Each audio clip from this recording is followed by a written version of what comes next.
Hello friends, मैं मनदीप स्वागत करती हूँ आप सभी का अपने चैनल पर। फ्रेंड्स, आज की इस वीडियो में 40 साइज़ प्रिंसेस कट बोट नेक ब्लाउज़ की कटिंग एंड स्टिचिंग करेंगे हम। तो कंप्लीट ब्लाउज़ मैं आपको बताऊँगी यहाँ पर। तो देखिए, मैन फैब्रिक ही अस्तर का फैब्रिक है और सबसे पहले हम यहाँ पर बैक पार्ट की कटिंग करेंगे। तो देखिए, मैंने यहाँ पर बंद भाग को अपनी तरफ रखा है। यहाँ पर मैंने 1 मीटर मैन फैब्रिक और 1 मीटर अस्तर का फैब्रिक लिया है और सबसे पहले मैं लाइन ड्रॉ करके नीचे से कपड़े को सीधा कर लूँगी। जो ब्लाउज़ की लेंथ है वो मुझे 15 इंच तैयार रखनी है, तो मैं यहाँ पर 16 इंच पे एक मार्किंग करूँगी। तो देखिए, जो मेज़रमेंट आप स्क्रीन पर देख पा रहे हैं यही मेज़रमेंट मैं यहाँ पर ले रही हूँ कटिंग करते समय। तो मैं यहाँ पर 40 साइज़ का ब्लाउज़ बना रही हूँ। अगर आप किसी अलग साइज़ का बनाना चाहें तो मैं डिस्क्रिप्शन में आपको बोट नेक की लिंक दे रही हूँ। आप अपने साइज़ के अकॉर्डिंग मेज़रमेंट जान सकते हैं वीडियो देखकर। शोल्डर एंड आर्म होल्स लेने हैं हमें 7.5 इंच, 7.5 इंच लिए हैं शोल्डर और आर्म होल्स। इस तरीके से हमें यहाँ पर मार्किंग करनी है। चेस्ट का हमें 4th पार्ट लेना है, चौथा भाग हम यहाँ पर लेंगे 10 इंच और 1.5 इंच लेंगे, 1.5 इंच लेंगे एक्स्ट्रा मार्जिन का। तो देखिए, इस तरीके से हमने यहाँ पर लाइन ड्रॉ कर ली है चेस्ट के लिए और 1.25 इंच पे हमें यहाँ पर मार्किंग कर लेनी है आर्म होल्स के लिए। इस तरीके से ये हैवी साइज़ है इसलिए मैं यहाँ पर 1.25 इंच ले रही हूँ। और देखिए, यहाँ पर हमें कमर का 4th पार्ट लेना है। कमर है हमारी 34 इंच, उसका 4th पार्ट होगा यहाँ पर 8.5 इंच, 1.5 इंच एक्स्ट्रा मार्जिन और 1 इंच हम जो बैक पार्ट में प्लेट्स लगाते हैं उसके लिए मैंने मार्किंग की है। तो बैक पार्ट की मार्किंग यहाँ पर कंप्लीट हो गई है। अब हम कटिंग करेंगे इस तरीके से।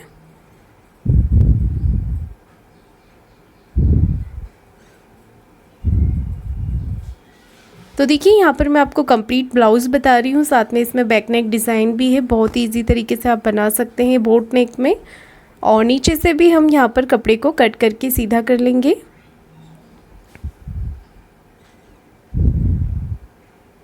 तो बैक पार्ट की कटिंग मैंने कर ली है। अब हम फ्रंट पार्ट की कटिंग करेंगे। तो देखिए, ये हमारा साइड वाला फैब्रिक है और फिर से मैं इस तरीके से फैब्रिक को अपनी तरफ फोल्ड करके रख रही हूँ। देखिए, मैं यहाँ पर बैक ओपन बना रही हूँ इसे। अगर आप फ्रंट ओपन बनाना चाहें तो आपको सबसे पहले तो लाइन ड्रॉ करके कपड़े को सीधा कर लेना है और सिर्फ आपको यहाँ पर 1/2 इंच एक्स्ट्रा ले लेना है और कोई चेंजेस नहीं करने हैं आपको। 1/2 इंच आप चाहें तो यहाँ से नीचे से एक्स्ट्रा ले सकते हैं। अभी मैंने यहाँ पर 0.75 इंच एक्स्ट्रा लिया है प्रिंसेस कट की कटिंग के लिए। लेंथ में मैंने इतना प्लस किया है, यहाँ पर ये मैंने एक्स्ट्रा लिया है लेंथ में, क्योंकि हम यहाँ पर प्रिंसेस कट की कटिंग करेंगे और जब हम अपना प्रिंसेस कट का शेप देते हैं तो हमारे ब्लाउज़ की लेंथ जो है वो कम हो जाती है। तो देखिए, सिर्फ आपको इतना करना है। अगर आप फ्रंट ओपन इसे बना रहे हैं तो 1/2 इंच एक्स्ट्रा ले लें हाई हुक की पट्टी का और इसे छोड़ते हुए बाकी सारी मार्किंग कर लें। तो इसे आप फ्रंट ओपन भी बना सकते हैं। मैं यहाँ पर आपको बैक ओपन पर बनाकर बता रही हूँ। तो जितना मैंने यहाँ पर जैसे कि 0.75 इंच मैंने एक्स्ट्रा लिया है, 0.25 इंच एक्स्ट्रा लेते हुए नीचे की तरफ, ये मैंने फ्रंट पार्ट की लेंथ में इतना एक्स्ट्रा लिया है और बैक पार्ट को इसके ऊपर रखकर एज इट इज़ मार्किंग कर ली है। अब मैं इसे हटा लूँगी बैक पार्ट को और यहाँ पर प्रिंसेस कट के लिए एक्स्ट्रा फैब्रिक, यहाँ पर एक्स्ट्रा मार्जिन हमें चाहिए। तो ऊपर आर्म होल्स तरफ से ले लूँगी मैं 1 इंच और नीचे से 2 इंच हम एक्स्ट्रा ले लेंगे यहाँ पर। ये देखिए, इतना हमने एक्स्ट्रा ले लिया है मार्जिन के अलावा। अब हम इसकी कटिंग कर लेंगे। तो इस तरीके से आपको यहाँ पर कट कर लेना है। फ्रंट आर्म होल्स की जो गहराई है वो मैं स्टिचिंग के समय पर दूंगी।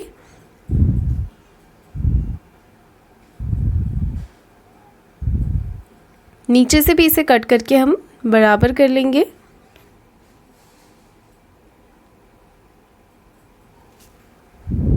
तो देखिए, अब हम फ्रंट और बैक पार्ट को इस तरीके से रखेंगे, शोल्डर के यहाँ से बिल्कुल बराबर मिलाते हुए और 1/2 इंच आपको कर देना है शोल्डर को डाउन। ये हमें बोट नेक और कॉलर ब्लाउज़ में करना होता है। 1/2 इंच हमने शोल्डर को इस तरीके से लाइन ड्रॉ कर ली, उसके बाद हम इसे कट कर लेंगे। शोल्डर डाउन मैंने कर दिया है और नेक विड्थ के लिए मार्किंग कर लेंगे। तो नेक की जो विड्थ है वो रख रही हूँ मैं 4.5 इंच। यहाँ पर 4.5 इंच नेक की विड्थ रखी है। अगर आप कम ब्रॉड पहनना चाहें तो 4 इंच भी ले सकते हैं बोट नेक में। बैक पार्ट को रख दिया है मैंने अलग और करेंगे हम फ्रंट पार्ट की मार्किंग यहाँ पर। तो सबसे पहले मैं आपको नेक के लिए बता देती हूँ कि यहाँ पर विड्थ मैंने ली है 4.5 इंच और लेंथ भी मैंने इतनी ही ली है 4.5 इंच। आप अगर थोड़ा सा इसे बड़ा करना चाहें तो आप 5 इंच तक लेंथ ले सकते हैं फ्रंट नेक की। तो इस तरीके से हमने यहाँ पर फ्रंट नेक के लिए मार्किंग कर ली है और अब हम यहाँ पर प्रिंसेस कट की मार्किंग करेंगे। तो यहाँ से लेना है आपको 4 इंच, 4 इंच लिया है मैंने विड्थ में। टक्स पॉइंट लेना है आपको 40 साइज़ में 11 इंच पर, 11 इंच लिया है टक्स पॉइंट। और ये हो गई हमारी टक्स पॉइंट वाली लाइन। तो यहाँ से जो मार्किंग करनी है आपको वो करनी है 4.25 इंच पे। 4.25 इंच पे मैंने यहाँ पर मार्क किया है इस तरीके से।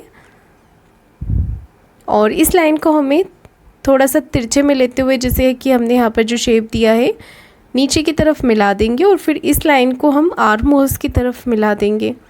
यहाँ पर से आपको लेना है 2 इंच। देखिए हम इसमें थोड़ा सा पफ ज़्यादा रखेंगे तो मैं यहाँ पर 2.5 इंच पर मार्किंग कर लूँगी। 2.25 इंच पे हमने यहाँ पर, मतलब कि 2.25 इंच पर हम यहाँ पर मार्क कर लेंगे। इससे हमारे ब्लाउज़ में जो पफ है वो और भी ज़्यादा आएगा, क्योंकि ये हैवी साइज़ है। तो इसमें हमने इस तरीके से सेम इसी तरीके से मैंने 2.25 इंच विड्थ में लिया है और 2.25 इंच ही मैंने लेंथ में लिया है। इसमें आपके ब्लाउज़ में पफ अच्छा आएगा।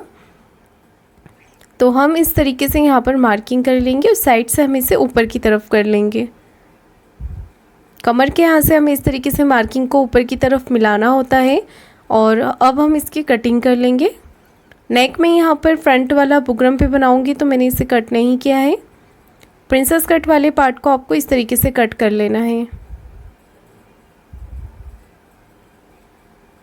तो यहाँ पर हमारा ये वाला पार्ट कट हो चुका है।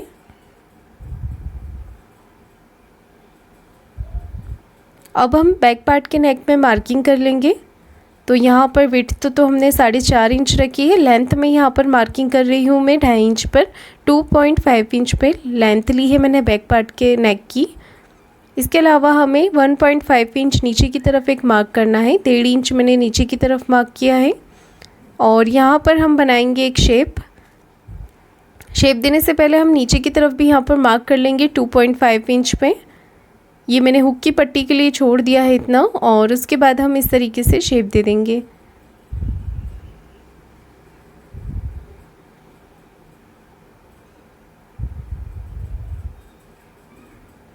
तो देखिए मैंने ये इस तरीके से यहाँ पर डिज़ाइन बनाई है। और अब हम इसकी कटिंग कर लेंगे। तो बैक पार्ट में मैं नेक पर बुकरम नहीं लगाऊंगी, मैं फ्रंट पार्ट पर लगाऊंगी, क्योंकि इसका जो फैब्रिक है वो सिल्क पर है और फैब्रिक भी मोटा है। तो हमें बैक पार्ट में बुकरम लगाने की ज़रूरत नहीं है। हम इसे बिना बुकरम के साथ ही बनाएंगे, फिनिशिंग के साथ। तो देखिए यहाँ पर हम स्लीव्स के लिए कटिंग करेंगे तो 1.5 इंच मार्जिन का छोड़ देना है। और ऊपर से 1/2 इंच मार्जिन का छोड़कर मैंने आर्म होल्स नापे हैं तो 8 इंच आ रहे हैं। उसमें 1/2 इंच में प्लस कर दूँगी, 8.5 इंच ले लेंगे। बचा हुआ जो फैब्रिक है उसे हम इस तरीके से फोल्ड करके रखेंगे। आपको जितनी लेंथ लेनी है स्लीव्स की आप अपने हिसाब से ले सकते हैं। मैं यहाँ पर 5 इंच ले रही हूँ लेंथ। और अगर आप इसमें 3/4 स्लीव्स निकालना चाहें तो अस्तर का फैब्रिक आपको 1.5 मीटर लेना होगा। मैंने यहाँ पर 1 मीटर लिया था तो इतना ही फैब्रिक इसमें बचा है, जिसमें मैं 5 इंच स्लीव्स निकाल रही हूँ। और यहाँ पर मैंने डाउन किया है इसे 2.5 इंच पर, 2.5 इंच पर मैंने डाउन किया है इसे। और जो आर्म होल्स नापे थे हमने उसे लेते हुए यहाँ पर एक बॉक्स बनाया, उसके बाद स्लीव्स का शेप दे दिया है। अब फिर से हम यहाँ पर आर्म होल्स नाप लेंगे 8.5 इंच और 1.5 इंच एक्स्ट्रा मार्जिन लेते हुए यहाँ पर स्लीव्स राउंड है मेरा 14 इंच, उसका हाफ ले लेंगे 7 इंच। और इस तरीके से 1.5 इंच एक्स्ट्रा मार्जिन का लेते हुए हम स्लीव्स की कटिंग कर लेंगे। तो मैंने यहाँ पर स्लीव्स की कटिंग कर ली है और इसमें आगे की तरफ हम फ्रंट में शेप भी दे देंगे। इस तरीके से हमें इसे खोल लेना है और आधा इंच का शेप यहाँ पर हम कर देंगे। साथ ही हम यहाँ पर मार्किंग भी कर लेंगे ताकि हमें स्लीव्स को जोड़ते समय ध्यान रहे कि ये वाला पार्ट हमें फ्रंट में लगाना है। मेरे सभी पार्ट यहाँ पर कंप्लीट कटिंग हो गए हैं और अब हम इसे मेन फैब्रिक पर रखकर कट कर लेंगे। फ्रंट का पार्ट मैंने कट कर लिया है और बैक का भी इसी तरीके से करेंगे। इस पे कुछ वर्क किया हुआ एम्ब्रॉयडरी, यहाँ पर जो सिल्क पर वर्क है इस पे हमें ध्यान रखना है कि जो पैटर्न बना हुआ है ये एक जैसा ही आए आगे और पीछे के पार्ट में। ये जो डॉट बने हुए हैं एक जैसे ही दिखने चाहिए, इसका आप ध्यान रखें अगर आप इस तरीके के फैब्रिक यूज़ करते हैं तो। मैंने यहाँ पर कटिंग कर ली है और अब हम इसकी स्टिचिंग करेंगे। तो चलिए मैं बहुत ही इजी तरीके से आपको इसकी स्टिचिंग बताती हूँ फिनिशिंग के साथ। तो सबसे पहले हम फ्रंट पार्ट को रखेंगे इस तरीके से और इसे अस्तर के कपड़े के साथ अटैच कर लेंगे सिलाई लगाकर। अटैच करने से पहले आप पिन ज़रूर लगा लें ताकि आपका जो कपड़ा है सिलाई करते समय बिल्कुल हिले ना। तो मैंने यहाँ पर पिन लगा ली। उसके बाद हम चारों तरफ से इसे सिलाई लगाकर पैक कर लेंगे और एक्स्ट्रा फैब्रिक को कट करके निकाल देंगे।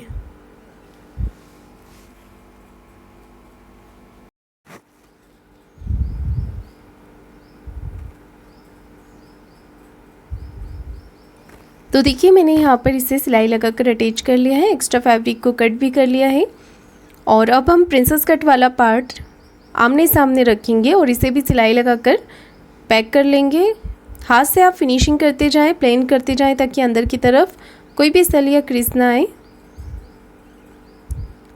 और एक्स्ट्रा फैब्रिक को कट कर देना है। दूसरा पार्ट भी इसी तरीके से रेडी कर लेना है। देखिए मैंने यहाँ पर कर लिया है। उसके बाद हम इसे नीचे से जॉइंट करेंगे। आपको हमेशा नीचे से ही इसे जॉइंट करना होता है। आधा इंच का मार्जिन लेते हुए हम कोई भी पार्ट को खींचेंगे नहीं, बराबर करते हुए इसे अटैच करेंगे। ये देखिए यहाँ पर एक सिलाई मैंने लगा ली है और इस पर हमें लगानी होती है डबल सिलाई। तो एक सिलाई और इसी के ऊपर हमें लगा लेनी है। देखिए मैंने यहाँ पर इसे अटैच कर लिया है और आप देखिए शेप कितना अच्छा आया है और इसमें पफ भी आया है। तो ये जो साइड से ऊपर नीचे हो रहा है पार्ट आर्म होल्स की तरफ से, उसे हम गहराई करके बराबर कर देंगे। सेम इसी तरीके से मैंने दूसरा पार्ट भी अटैच किया है और नीचे लगा लेंगे हम कमर पट्टी। कमर पट्टी लगाने से पहले हम यहाँ पर शोल्डर के यहाँ से इसे बराबर करेंगे और शेप दे देंगे अपने आर्म होल्स में। तो मैं यहाँ पर दोनों शेप साथ में ही दे रही हूँ, अगर आप चाहें तो अलग अलग भी दे सकते हैं। मैंने पिन लगा ली है और यहाँ से ऊपर से आर्म होल 7 इंच पर मार्क किया है। इसके बाद यहाँ पर हम 1.25 इंच की गहराई कर देंगे। 0.75 इंच हमें यहाँ पर गहराई कर देनी, क्योंकि ये बोट नेक है, इसमें हम ज़्यादा गहराई करते हैं। डीप नेक में हम सिर्फ 1/2 इंच की ही गहराई देते हैं। तो मैंने यहाँ पर शेप दे दिया है। साथ ही मैं इसमें नेक के लिए सेंटर मार्किंग कर लूँगी इस तरीके से। तो अब मैं इसे खोलकर यहाँ से जो हमने शेप दी थी वहाँ पर सिलाई लगाकर इसे पैक कर लेंगे दोनों तरफ से।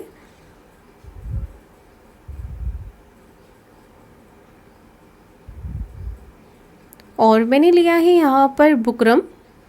तो यहाँ पर मैंने बिना चिपकाने वाला बुकरम लिया है। यहाँ पर नेक की विड्थ लेनी है हमें 4.5 इंच और सेम इसी तरीके से हमें लेंथ भी इतनी ही रखनी है। यहाँ पर एक बॉक्स बना लूँगी, उसके बाद में यहाँ पर बोट नेक का शेप दे देंगे हल्के हाथों से इस तरीके से। 1/2 इंच बाहर की तरफ लेते हुए हमें शेप दे देनी है इस तरीके से। अब हम इसे कट कर लेंगे, ऊपर से 1/2 इंच छोड़ते हुए कट कर लेना है। इससे हमारे नेक की जो चौड़ाई रहती है वो बिल्कुल बराबर आती है विड्थ। तो यहाँ पर अब हम नेक की कटिंग कर लेंगे। नेक की कटिंग मैंने कर ली है। इसे हम एक्स्ट्रा फैब्रिक पर रखकर अटैच कर लेंगे। अगर आपकी चिपकाने वाली पेस्टिंग होती है तो आप उसे प्रेस से अच्छे से चिपका लीजिए। तो मैंने सिलाई लगाकर यहाँ पर इसे अटैच कर लिया है। उसके बाद मैं एक्स्ट्रा फैब्रिक को कट कर लूँगी और फिनिशिंग के साथ हम इसे साइड से फोल्ड कर लेंगे।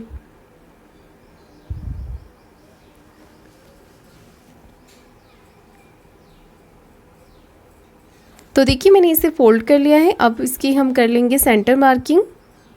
तो इस तरीके से कर लेना है हमें नेक की सेंटर मार्किंग। सेंटर में कट लगा लेना है और नाखून से क्रिस बनाकर इस तरीके से मार्किंग कर लेंगे हम। तो इसे लगाएंगे हम अपने ब्लाउज़ के ऊपर। ब्लाउज़ की सेंटर मार्किंग और नेक की सेंटर मार्किंग मिलाते हुए एक सीधी सिलाई लगाएंगे। सबसे पहले सुई को बीच में करते हुए हम नेक के पास से सिलाई लगाएंगे। हमारा जो बुकरम है उससे बिल्कुल चिपकाते हुए सिलाई लगानी है। ध्यान रहे सिलाई आपकी बुकरम के ऊपर ना आए। एक तरफ मैंने लगा ली है, सेम इसी तरीके से हम दूसरी तरफ भी लगा लेंगे।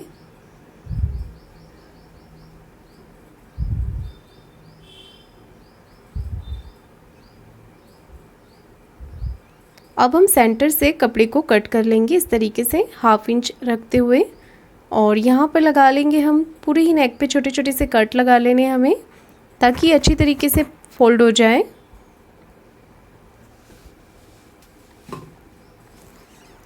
अब एक सिलाई हम पट्टी को इस तरफ करके लगाएंगे।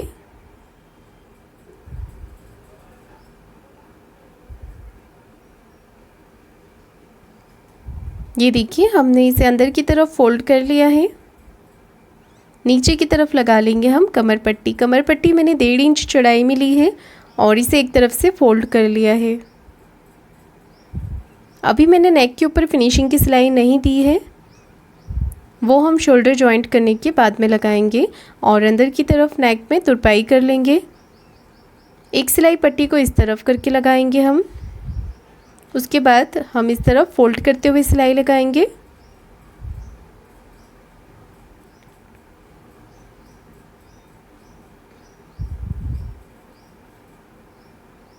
ये देखिए मैंने यहाँ पर इसे कंप्लीट कर लिया है। फ्रंट पार्ट हमारा कंप्लीट हो गया है। बैक पार्ट को रखेंगे हम इस तरीके से आमने सामने। बैक पार्ट को मैंने सेंटर से कट कर लिया है और इसका मैं आपको एक पार्ट रेडी करके दिखाती हूँ, दूसरा आपको सेम इसी तरीके से करना रहेगा। तो सबसे पहले हमने यहाँ पर इसे रखा है इस तरीके से, और जो हमारा नेक हमने कटिंग किया है उसके ऊपर हम एक पैर का मार्जिन रखते हुए फिनिशिंग के साथ सिलाई लगा लेंगे। क्योंकि हम इसमें बुकरम नहीं लगा रहे हैं तो हम इसे पलट देंगे सिलाई लगाकर। एक पैर का मार्जिन रखते हुए मैंने यहाँ पर सिलाई लगाई है। उसके बाद सेंटर से एक्स्ट्रा फैब्रिक को कट कर लेंगे और छोटे छोटे से कट लगा लेंगे पूरे ही नेक पर।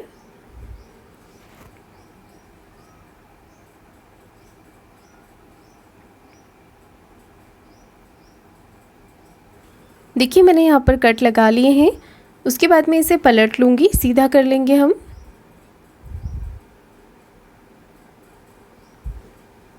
कैंची की मदद से या कोई भी पेचकस या नोक वाली चीज़ से आप दोनों साइड के कॉर्नर अच्छे से निकाल लें। हल्का हल्का प्रेस करेंगे तो कॉर्नर अच्छे से निकल जाएंगे। उसके बाद देखिए इस तरीके से यहाँ पर क्रिस बना लेनी है और इसे सीधा कर लेना है। मैं अभी यहाँ पर सिलाई नहीं लगा रही हूँ, मैं इस पर प्रेस करूँगी, इससे ये अच्छे से फिनिशिंग के साथ बैठ जाएगा हमारा नेक। अब हम स्लीव्स यहाँ पर रेडी कर लेंगे। तो स्लीव्स का जो फैब्रिक है, मेन फैब्रिक उसे सीधा रखा है और अस्तर वाला फैब्रिक इसके ऊपर रखकर हम एक सीधी सिलाई लगा लेंगे। सीधी सिलाई लगा ली हमने, फिर इस तरीके से हम इसे पलटकर इस तरीके से सिलाई लगा लेंगे और फिर एक सिलाई हम फिनिशिंग के ऊपर से लगा लेंगे इस तरीके से। साइड से सिलाई लगाकर हम एक्स्ट्रा फैब्रिक को कट कर लेंगे।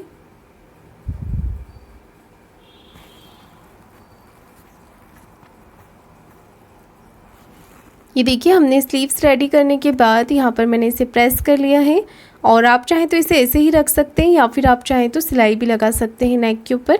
अभी मैंने नेक के ऊपर एक कॉर्नर की सिलाई लगा ली है और बैक पार्ट में हमने प्लिट्स लगा ली है।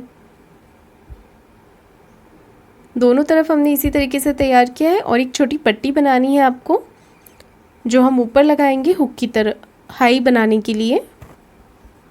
तो इस तरीके से मैंने यहाँ पर ये पट्टी तैयार की है और इसे अंदर की तरफ फोल्ड कर लिया है। जो हमारा ये पॉइंट है ऊपर का नेक के नीचे का, वहाँ उतनी ही बड़ी हमें पट्टी तैयार करनी है इसके ऊपर लगाने के लिए।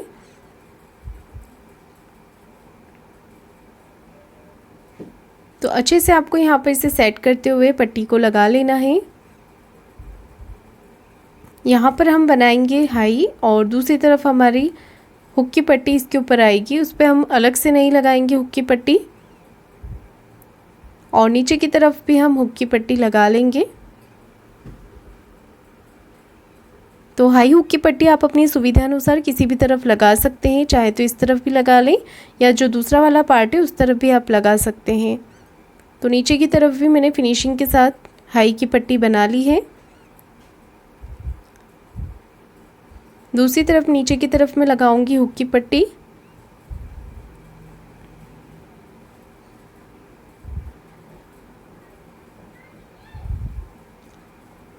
ये देखिए यहाँ पर मैंने हुक की पट्टी लगा ली है। तो ये जो पार्ट है हमारा वो इस तरीके से आ जाएगा। यहाँ पर मैं पिन लगा लेती हूँ यहाँ पर, और नीचे की तरफ भी इस तरीके से आ जाएगा। अब नीचे की तरफ आपको कमर पट्टी लगा लेनी है दोनों ही तरफ। मैंने यहाँ पर लगा ली है। तो हमारा जो नेक है वो कुछ इस तरीके से दिख रहा है यहाँ पर। और देखिए मैंने यहाँ पर फैब्रिक लटकन बनाई है इसी फैब्रिक की, तो वो मैं यहाँ पर हुक वाली साइड लगा लूँगी इस तरफ। इससे जो ब्लाउज़ का लुक है वो और भी ज़्यादा अच्छा दिखेगा।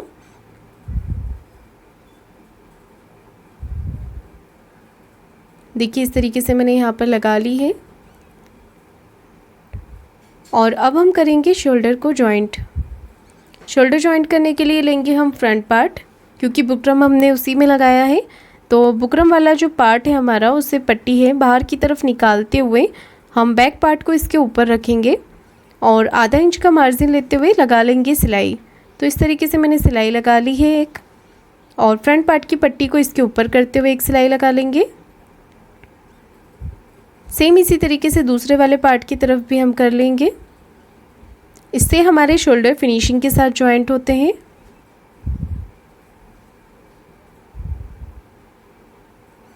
ये देखिए यहाँ पर इस तरीके से हमारे शोल्डर फिनिशिंग के साथ जॉइंट हो गए हैं। और अब हम यहाँ पर इस पे नेक पे भी फ्रंट में सिलाई लगा लेंगे। इसके बाद करना है हमें फ्रंट पार्ट में सेंटर मार्किंग। ये देखिए यहाँ पर आप ध्यान दीजिएगा, हम एक्स्ट्रा फैब्रिक कट करेंगे। फ्रंट पार्ट में की है हमने सेंटर मार्किंग, बैक पार्ट को इसके ऊपर रखेंगे और यहाँ पर हम पिन लगा लेंगे। पिन लगाने के बाद यहाँ नीचे से आपको रखना है इसे बराबर, और साइड से जो भी एक्स्ट्रा फैब्रिक निकल रहा है उसे आपको निकलने देना है। थोड़ा सा फैब्रिक निकलता है फ्रंट पार्ट में, क्योंकि हम इसमें एक्स्ट्रा लेते हैं। उसके बाद मैंने इसे कट कर लिया है। यहाँ पर आर्म होल्स का हल्का सा शेप दे के इसे बराबर कर लेना है आपको। सेम इसी तरीके से आप दूसरी तरफ भी कर लें। उसके बाद यहाँ पर हमें स्लीव्स को जॉइंट करना है, तो वो हम सेंटर से करेंगे। शोल्डर के यहाँ से आधा इंच का मार्जिन लेते हुए हम स्लीव्स को जॉइंट कर लेंगे। एक तरफ मैंने कर लिया है, सेम इसी तरीके से आपको दूसरी तरफ भी करना है। और ये जो जॉइंट वाला पार्ट है उसे हम रखेंगे आगे की तरफ, क्योंकि हमने इसे फ्रंट पार्ट के साथ जॉइंट किया है। तो दोनों ही पार्ट हमारे आगे की तरफ ही आएंगे फ्रंट में। यहाँ पर मैंने एक सिलाई लगा ली है, आपको स्लीव्स पे डबल सिलाई लगानी है। सेम इसी तरीके से दूसरी स्लीव्स भी आपको जॉइंट कर लेनी है। अब हम लगाएंगे सीधी तरफ सिलाई, जो गुम सिलाई होती है हमारी स्लीव्स के अंदर की तरफ चली जाती है ब्लाउज़ में। तो यहाँ पर स्लीव्स के जॉइंट से जॉइंट मिलाते हुए आपको सिलाई लगानी है। और मेन फिटिंग लगाने के लिए हम कर लेंगे अपने ब्लाउज़ को उल्टा। यहाँ पर हम एक पैर का मार्जिन रखते हुए कॉर्नर की एक सिलाई लगाएंगे। उसके बाद चेस्ट और वेस्ट का करना है हमें सेंटर मार्किंग। तो यहाँ पर चेस्ट और वेस्ट का ले लेंगे 4th पार्ट। यहाँ पर चेस्ट का लेंगे 10 इंच और नीचे कमर का लेंगे 8.5 इंच। स्केल से सीधी लाइन ड्रॉ कर लेनी है आपको। यहाँ पर स्लीव्स राउंड है मेरा 14 इंच, उसका हाफ लेंगे 7 इंच। और यहाँ पर हम फिटिंग की लगा लेंगे सीधी सिलाई इस तरीके से। तो सेम आपको दूसरी तरफ भी इसी तरीके से फिटिंग लगा लेनी है। मैं यहाँ पर 2 सिलाई लगा रही हूँ, आप चाहें तो 3 भी लगा सकते हैं। और यहाँ पर देखिए मैंने बैक पार्ट पर यहाँ ट्रेजल्स लगा दिए हैं, तो इसका लुक और भी ज़्यादा सुंदर दिख रहा है। तो फ्रेंड्स आज का ये ब्लाउज़ हमारा कंप्लीट हो गया है। आपको ये वीडियो कैसा लगा है कमेंट करके ज़रूर बताइएगा। वीडियो को लाइक शेयर ज़रूर कीजिएगा और चैनल को सब्सक्राइब ज़रूर करें। धन्यवाद।